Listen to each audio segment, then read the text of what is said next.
Ladies and gentlemen, record geeks, retired plate spinners, and millennials who want to impress their parents with their record collections. Welcome to the Rhino Podcast, brought to you by Rhino Records. Get ready for new releases, deep tracks, and conversations with your favorite artists and bands, and balloons for the kiddies. And now, your hosts with the most, Rich Mahan and Dennis the Menace. On this episode of the Rhino Podcast, we have the third of our three conversations with David Nathan, noted British soul music expert covering Aretha Franklin's Atlantic hits and covers. I tell you that the nightlife sure ain't no good life, but it's my life. Yes, it is.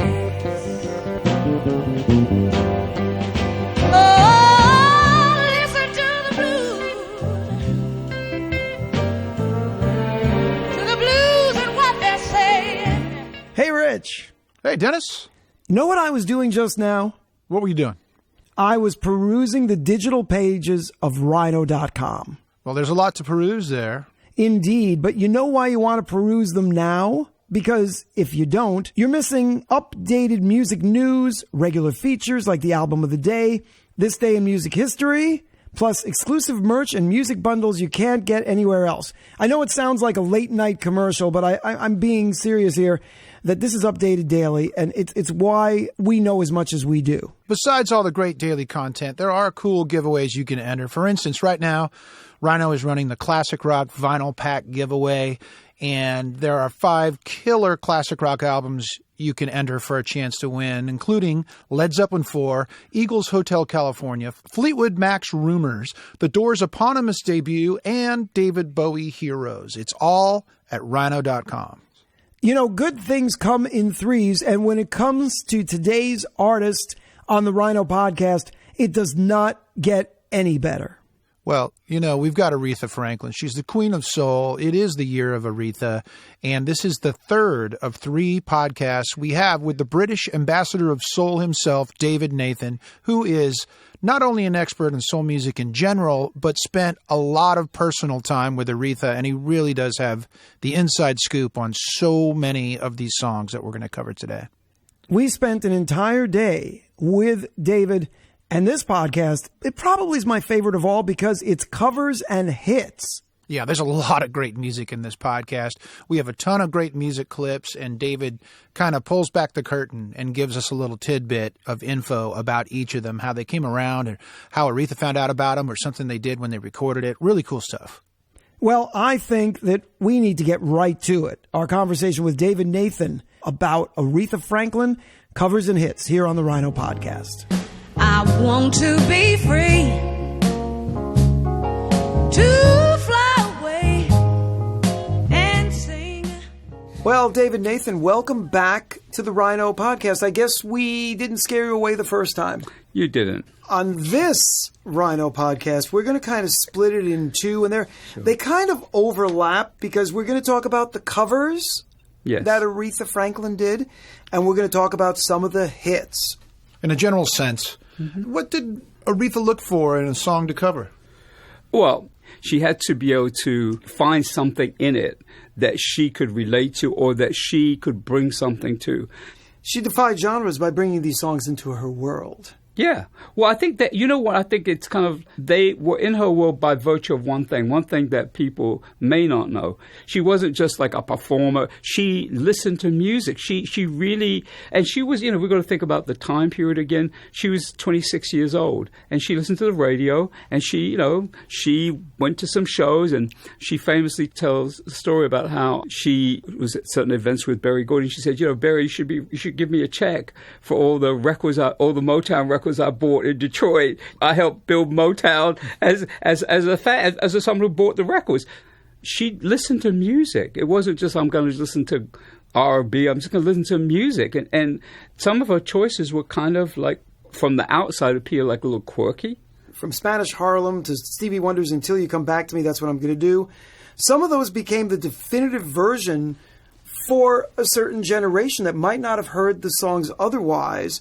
And they're probably played on the radio /streamed more than the original. So what I think would be a great filter is to talk about the arrangements and, of course, her voice. And a great place to start, and this is really kind of complicated, I'll say the words Backrack David. I say a little prayer? I'm going to let you say a little prayer.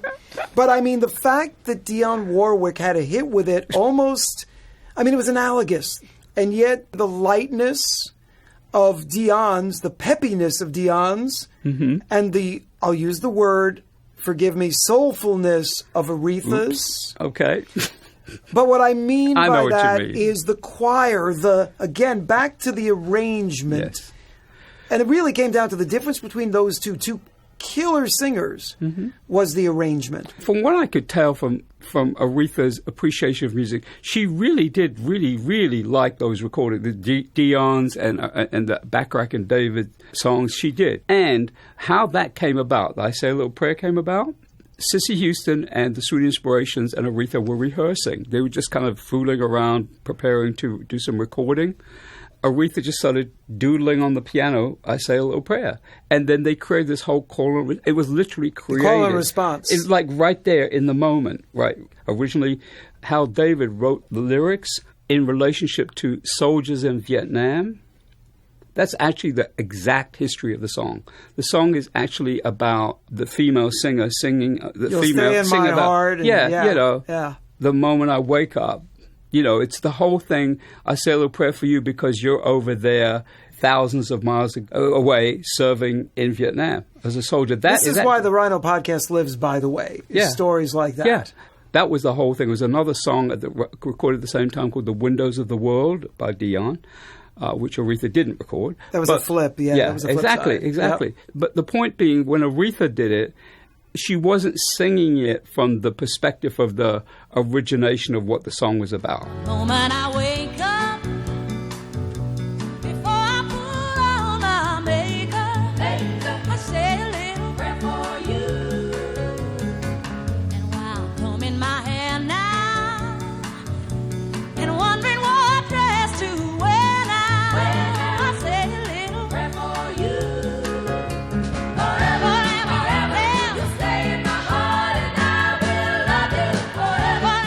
What did Aretha find intriguing about British pop music of the era that made her want to cover the songs? I don't think it was specifically just British pop music. It was just pop music. And it happened to be, as we know, historically, at that time, there was what people here would have called the British invasion. Mm-hmm. We didn't call it the British invasion because I was in England. So we didn't, but the point being, that's how it was thought of. I don't think it was like, I'm just going to record songs by British groups. Right. But it was more just what was on the radio or what people presented to her that she liked, songs she liked. So I don't know that it was particularly that was a theme. However, having said that, as we see in her first 3 or 4, 5 Atlantic albums, she does bring something to songs that originated in Britain by the Rolling Stones and the Beatles and Dusty Springfield, and then at some point Lulu. John. Elton John, and then Lulu. I mean, some of that, to be fair, we have to say is a function of later on was more Jerry Wexler.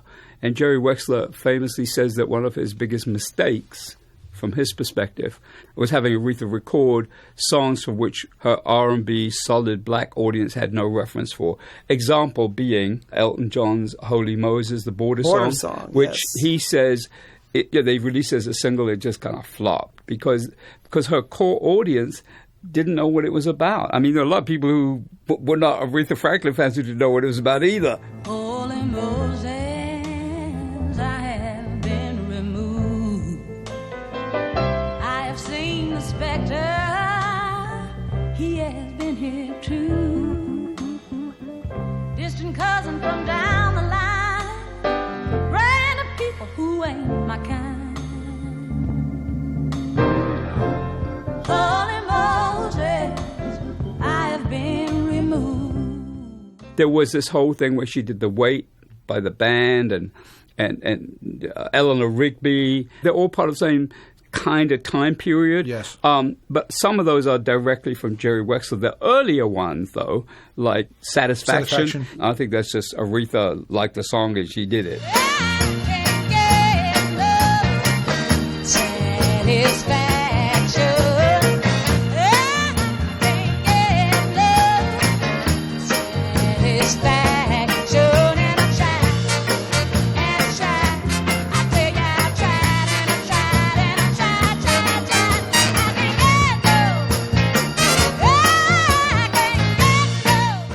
you think there was any parallel with Otis Redding doing that song as well, and maybe that kind of made it catch your ear?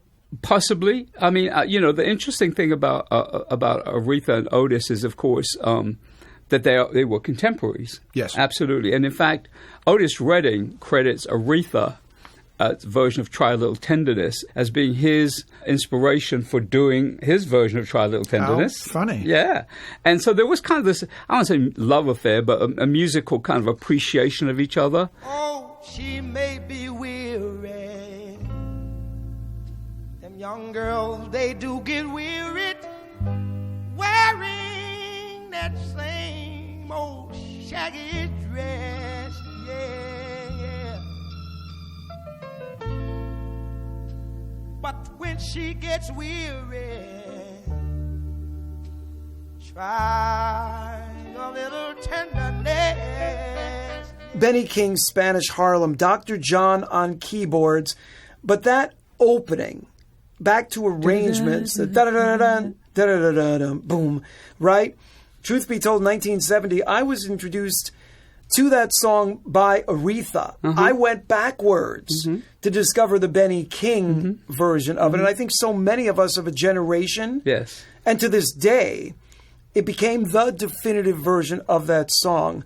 But do you have any sense, did you ever talk to her about the arrangement? Because that is a radical departure in terms of the song. It transforms the song. I didn't, to be honest with you. But I think that was also part of, again, as we've referenced before, that's part of Aretha's gift, to take something that's done in a particular way and turn it into something completely, like it's almost like a different song.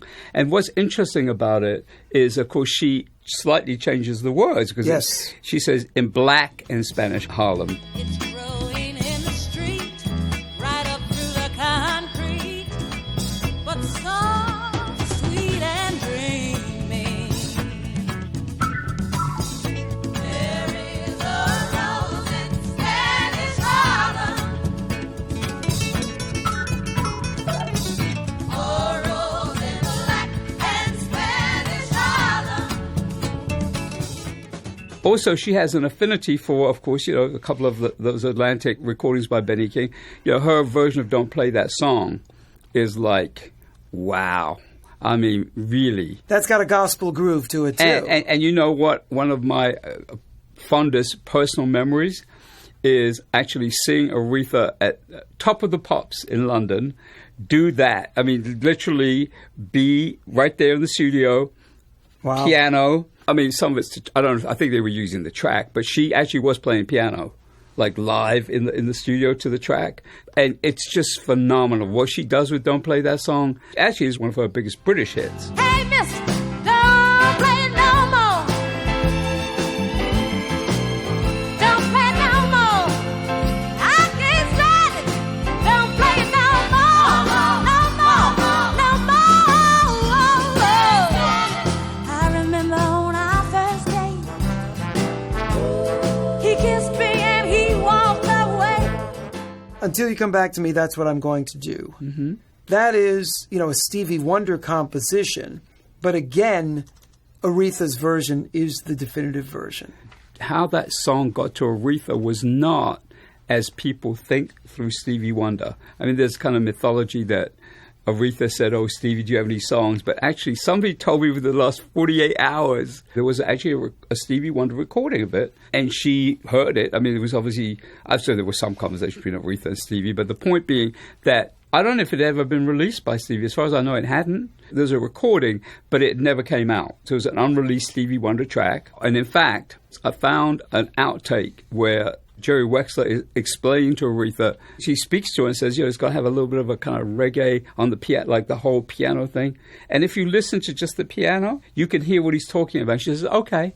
And then she kind of does a little thing on the piano and says, that's it. And so it's not really anything much like the Stevie Wonder version or demo or whatever it was. I want to tell you, baby, changes I'm going through.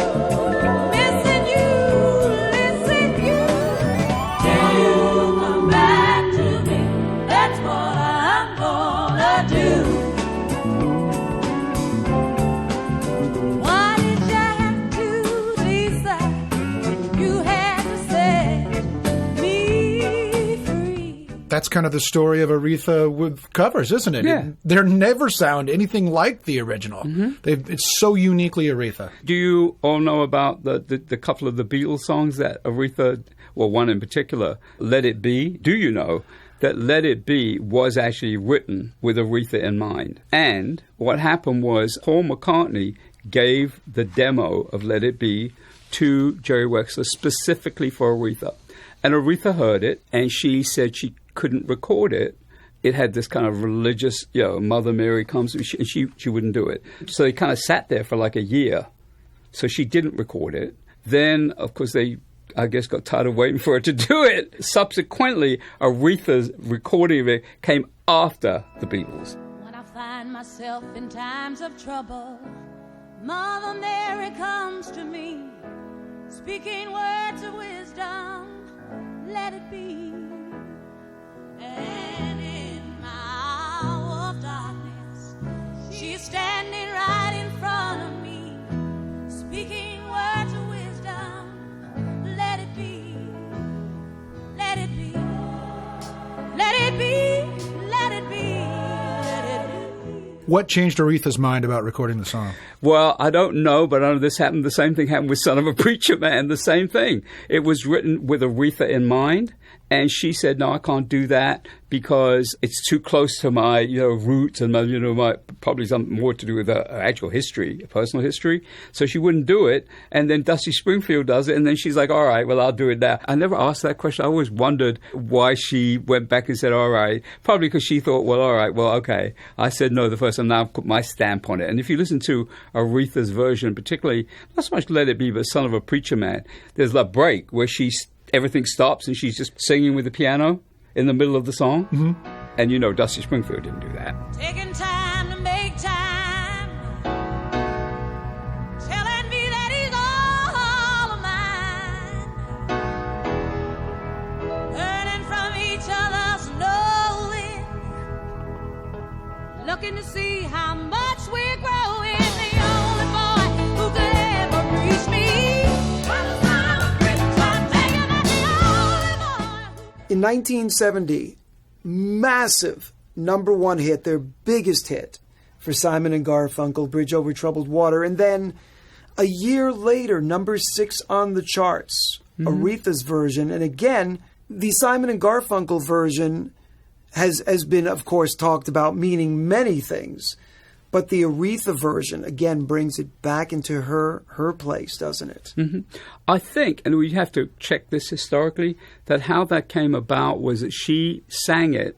I know she sang it at the Grammys of the year that Simon and Garfunkel won the Grammy for the song. And as you know, a lot of times on Grammy Awards, even going back then, they would have other people sometimes do performances of someone's song.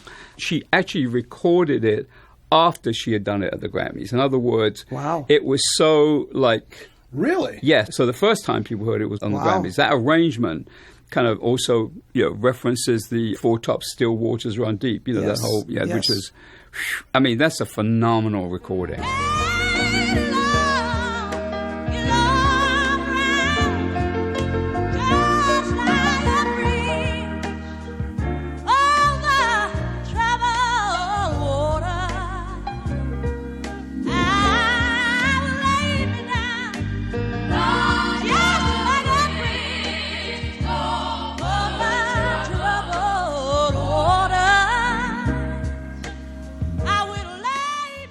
I think we have to touch on Sam Cooke and Aretha because they both come from a gospel background. Did Aretha hold a special affinity for Sam and his music? You're laughing. What is it? Look, she's told people in public, it's in her autobiographies, she had a mad crush on Sam Cooke. So he really did send her. So to speak. There you go. So to speak. She'd tell people contemporaneously and subsequently, she had a crush on him. Now, he was married, so probably the crush stayed as a crush, but I don't know that. But all I can tell you is that because why Sam Cooke is an important figure in Aretha's life musically is that he moved from gospel to what we call secular music, pop, R&B, before she did. And in fact, she says she does credit a conversation with Sam Cooke about that as being her choice to do that too. Darling, you send me. Darling, you send me. Darling, you send me. Honest you do, honest you do, honest you do. Oh, you thrill me. How Aretha knew Sam Cooke was originally as in being part of a group called the Soul Stirrers, gospel group. Yes. And so that's how she would have heard or seen Sam Cooke for the first time. But it was with Sam Cooke's kind of encouragement that she did that. So he played a major role in her life, personally and musically. And in fact, when Reverend C.O. Franklin took Aretha to New York in 1960 to get a record deal, she had done a demo of some kind. And one of the companies that Sam Cooke suggested she sign with was RCA, with whom he was recording at the time. But that didn't happen. In fact, the first Aretha Franklin cover of a Sam Cooke is on her first Atlantic album, A Change Is Gonna Come. Mm-hmm. Here's what ties it together. If you listen to the opening of A Change Is Gonna Come, she actually referenced, he's talking about Sam Cooke, there's an old friend I once heard say something that touched my heart. There's actually like a kind of a interlude before she sings the song. There's an old friend that I once heard say something that touched my heart, and it began this way.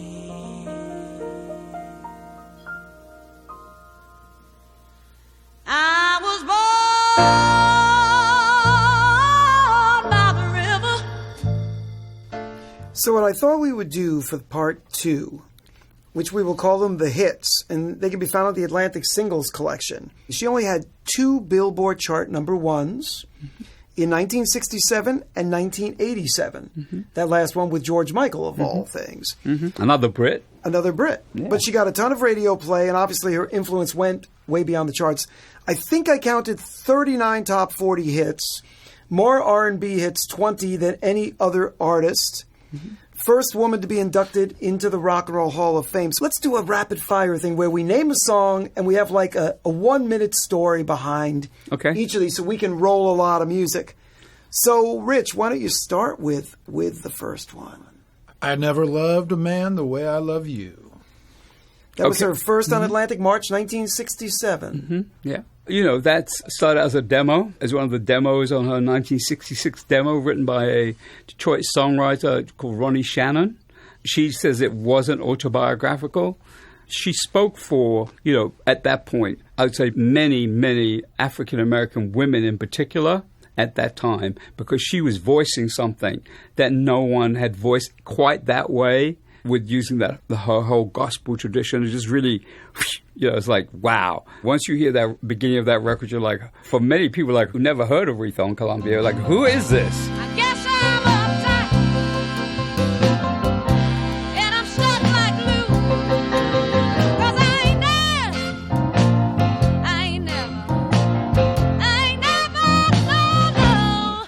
loved a man the way that I love you. Okay, ready to go deep?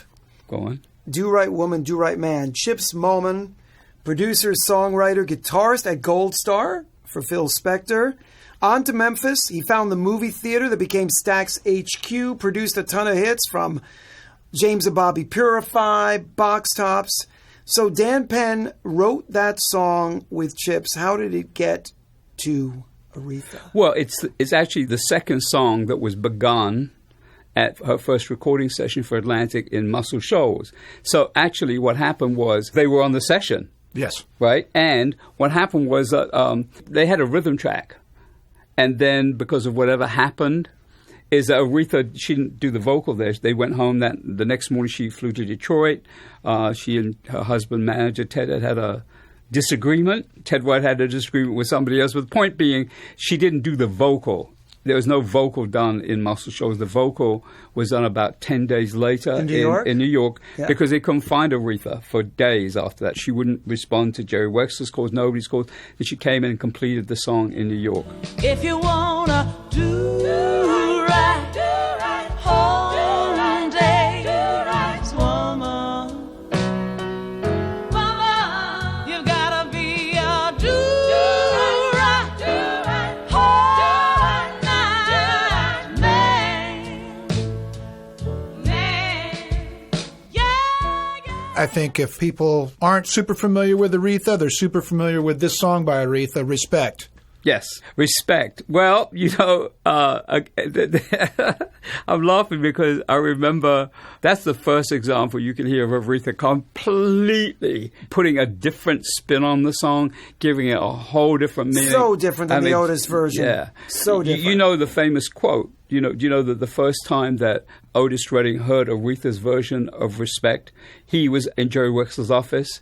Jerry Wexler played Otis Aretha's version, and Otis said, well, it's not my song anymore. He had lost it to her. Exact, something like that. Yes. There's an actual quote, but the point, he might have lost it to her, but I'm sure, given that he wrote it, he didn't exactly do too badly with the result.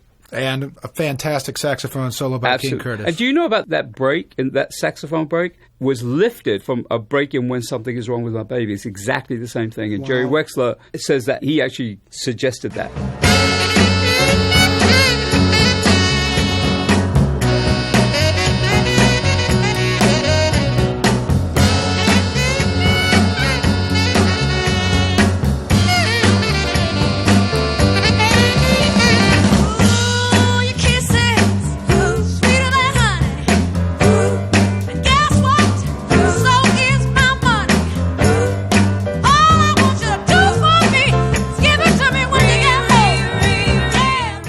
Speaking of Mr. Wexler, Yes. You Make Me Feel Like a Natural Woman, written by Carole King, Jerry Goffin. But Jerry Wexler did have some input. It was written for Aretha. He said he asked Carole King and Jerry Goffin to come up with a song for her, and that's what they came up with. And how he got credit for the songwriting part is just, I think, by virtue of the fact that he asked them for the song. But this was one of her first forays into the Brill Building, right? Yes. So that's very different because Brill Building songs were kind of pop songs.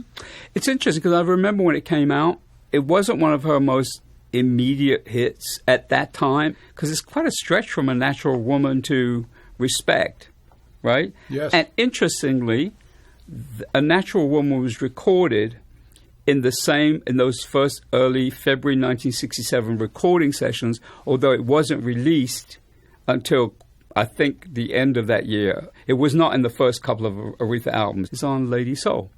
So you've alluded to that earlier in the conversation, that they would not necessarily use everything they recorded at that time for the current album. There's Because a they lot didn't of make carryover. they didn't make them as albums. They just did sessions. What's amazing about that recording is the string arrangement by a guy called Ralph Burns, who also did string arrangements with James Brown. It's a gorgeous song. I mean, the arrangement, the string arrangement is on that particular song is phenomenal. And it was different from the other things from that recording session. And, of course, at that time, no one knew that it would become one of Aretha's most important anthems. Before the day I met you, life was so unkind. But you're the key to my peace of mind. 'Cause you make me feel, you make me feel, you make me feel like a natural woman. All right, Chain of Fools and Seesaw, both written by Don Covey. Yeah. Started with Chubby Checker. Yeah. Now, Seesaw, of course, was a hit for Don Covey before Aretha did it. Your love is like a seesaw. Your love is like a seesaw, baby. Your love is like a seesaw. Going up and down, all around like a seesaw. Sometimes you tell me you're gonna be my sweet candy man. And then sometimes, baby, nothing Chain of Fools, I've never heard a Don Covey version of Chain of Fools, even though he wrote it.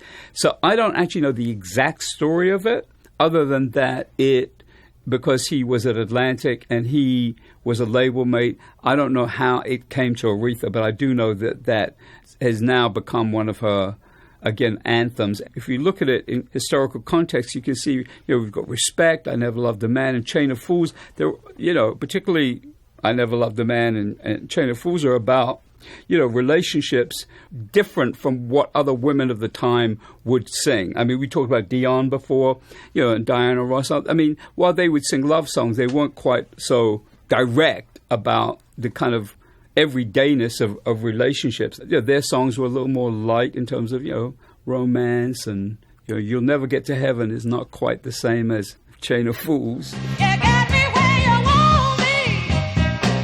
I ain't nothing but your fool. You treat me mean. Oh, you treat me cruel.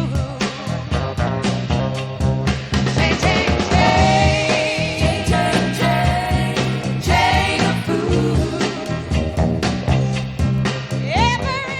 So I was thinking about my, say, 5 most played Aretha singles. Okay. It's a tie for number 1 with the one written by Aretha and Ted White that has the most incredible, banging piano intro. It couldn't be Think. That could be Think. It could be Think. But when you listen to the lyrics of that, written by a husband and wife, was something going on at that moment in time, perhaps, David? I mean, maybe. Because that's a pretty intense introduction from a woman to a man saying, by the way, we've got some talking to do. Well, again, and this isn't something I'm revealing like I'm the first person to have ever said this in public.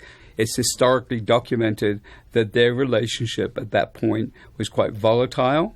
One of the reasons Aretha did not like doing interviews was because of a Time magazine cover story, which referenced the fact that she had been, and I'm using their terminology, roughed up in public by her husband.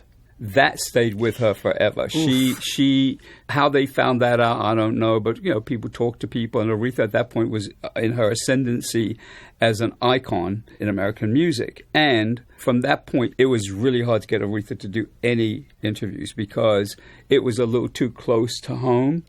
And, people know that that was not a good relationship. She was just like anyone else. She went through different things that other people went through. She wasn't the only person who'd ever been in a relationship that didn't go well. But the point about Think is, I don't know how much Ted White had to do with the writing of the song. I just know that it sounds like she's talking to him directly. That's where I was going. But the same thing is true. He's also got a writing credit on Dr. Feelgood. True enough. So, it wasn't all. It was the yin and the yang, isn't it? Well, yeah, as in any relationship that I know about, there's, the ups and downs, the ins and outs, all that.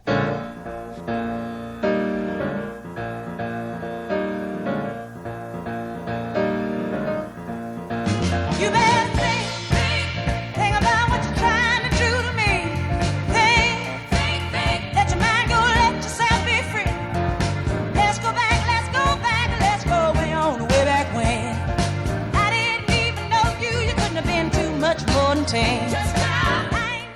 Tell us about the house that Jack built. Flipside was Say a Little Prayer. Recorded earlier in the year by singer Thelma Jones. That's right.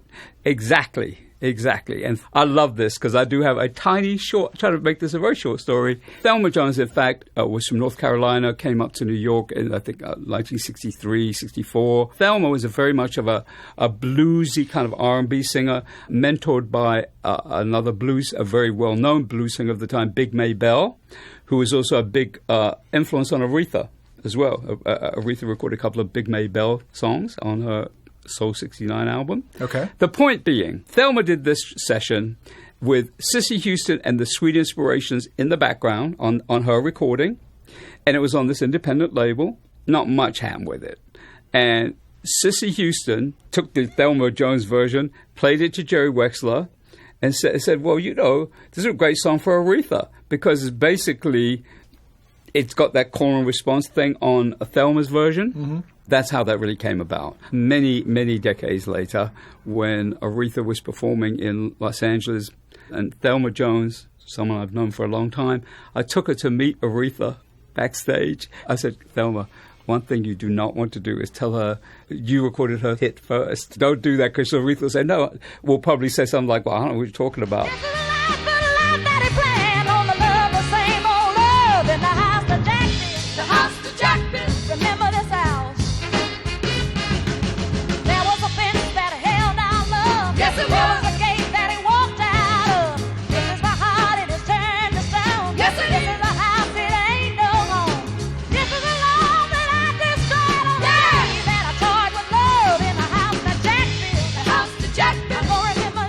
Okay, here we go. I'm going to lead you into this one. Recorded in Miami at Criterion Sound, Donny Hathaway on organ, written by Aretha. And it probably, if you take the groove of Spanish Harlem and you apply it to this song, you'd probably be pretty rock steady. Wow. That's like groovalicious, as they say. But think of that next to Spanish Harlem. Yeah. They have so much in common in the groove, right? Yeah. And what she did. But she wrote that song, and I almost think that she wrote that song saying, I want my Spanish Harlem. Mm-hmm. Yeah, I think we can look again. I think they recorded around the same time, same sessions. They didn't come out. In fact, if I'm correct, didn't one come out after the other? Like yes. one to follow up to the other? They were bookends. Yeah, and just brilliant. I think I love that. I love it. It's so, it's what it really is. funky.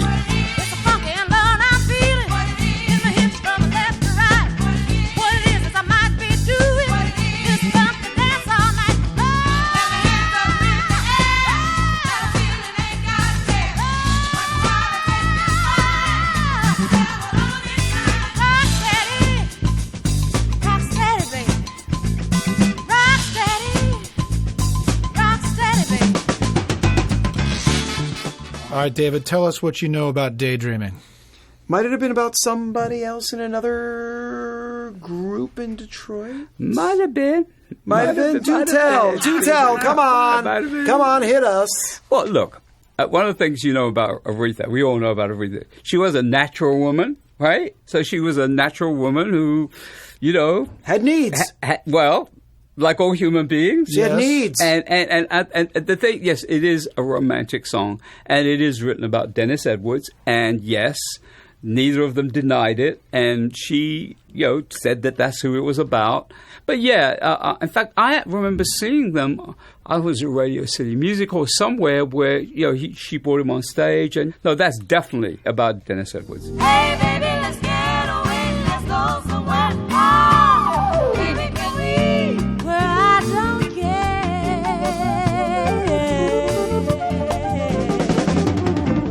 Daydreaming and I'm thinking of you.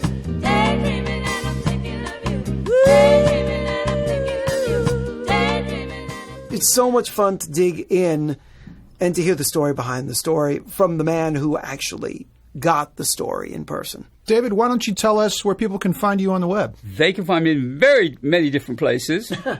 They can find me of many sites. Of many sites.